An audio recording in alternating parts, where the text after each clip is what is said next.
Good morning, ladies and gentlemen. Barado pa ilaw natin. Good morning po sa inyong lahat. No? Kung mapapansin nyo, nakapanjama pa po tayo. Alam nyo kung bakit, mga kaibigan. Bigla kasi may kumatok sa aming bahay. Early in the morning. Nako, at may dalang mga pasalubong. Ito, may dalang. Guys, tapos na yung Pasko. Ang bigat naman na ito, isa. Tapos na yung Pasko, tapos na yung New Year. May humabol. Guys, tingnan nyo kanino galing. O, ayan.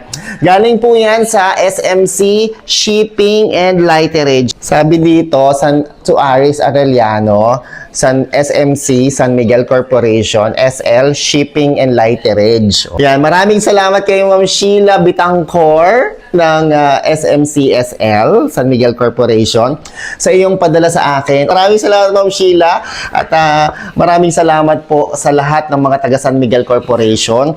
Nag-MC kasi tayo ng kanilang Christmas party last November 30, 2024. Yatang isa ay hotdog and ham. Pure Foods.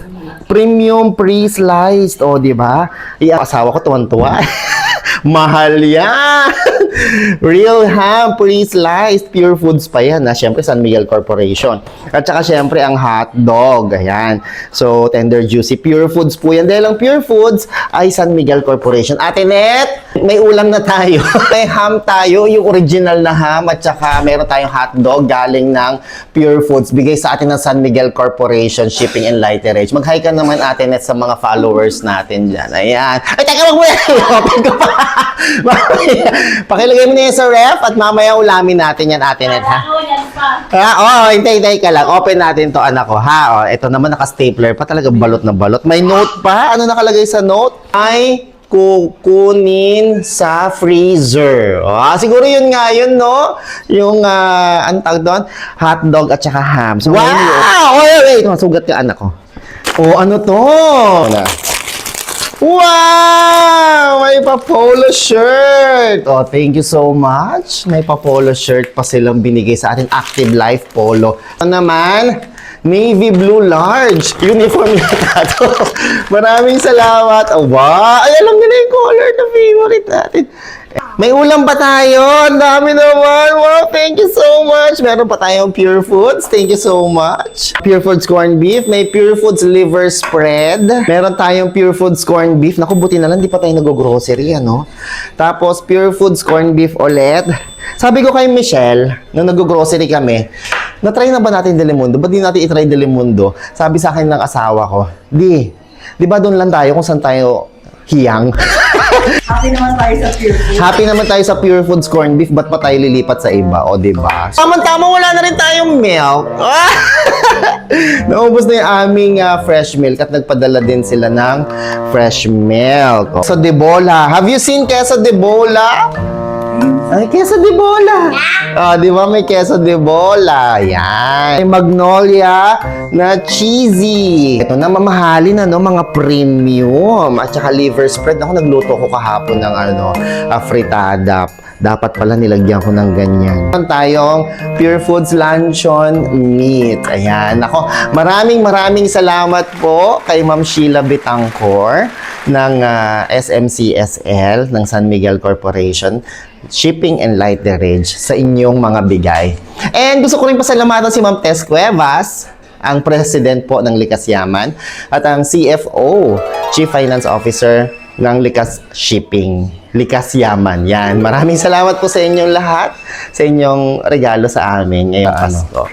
Basurs. Thank you, Ate Net. Anong message mo sa mga kababayan natin? Mag-message ka. Yun naman, sungit-sungit naman dito ni Ate Net. Ayaw ko kayo lang ulitin.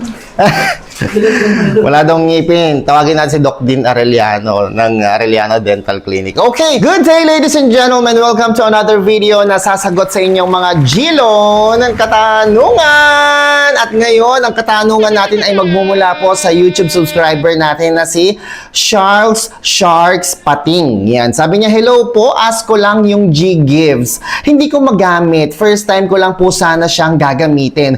Nung itry ko po sana sa Shopee, walang nalabas na option payment na G-Gives. Meron naman ako 9K na pwedeng magamit kay G-Gives. Sana masagot mo po, salamat. So, ang kanyang katanungan ay may kinalaman po sa G-Gives na ginamit niya sa Shopee.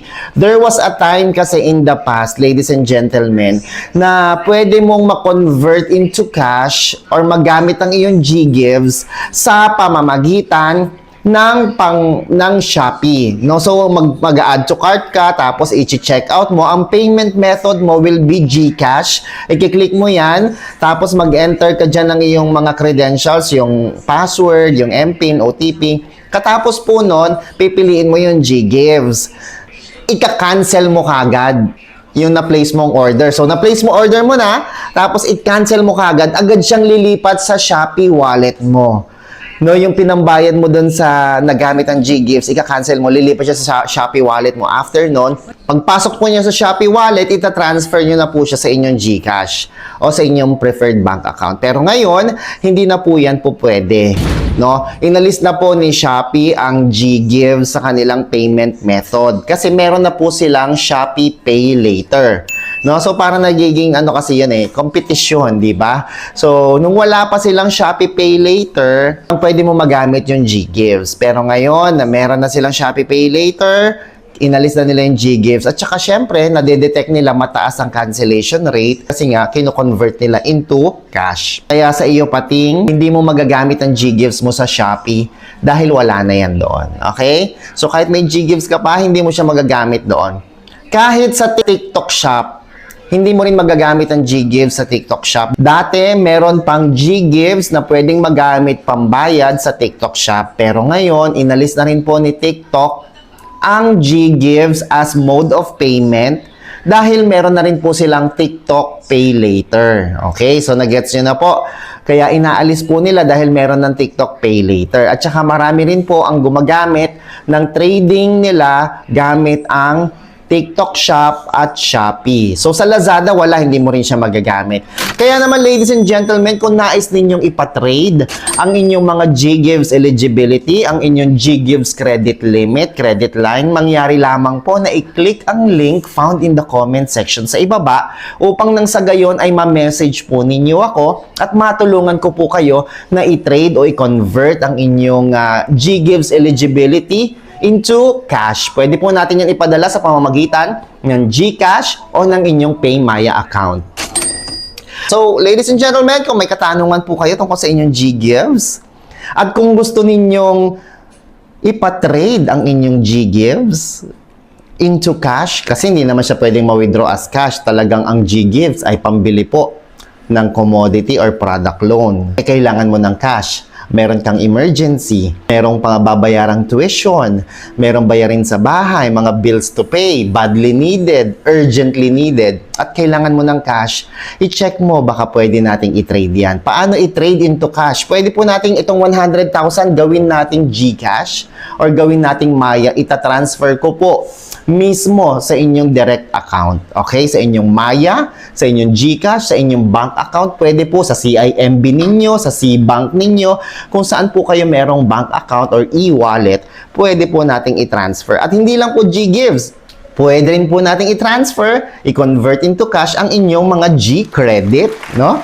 So, tingnan mo na, i-open mo na ang iyong GCash app, baka meron kang eligibility sa G-Gives, sa G-Credit, i-convert na natin yan into cash. Paano? Just click the link found in the comment section sa baba. Okay? Click nyo po yung link na makikita sa comment section para ma-message po ninyo ako.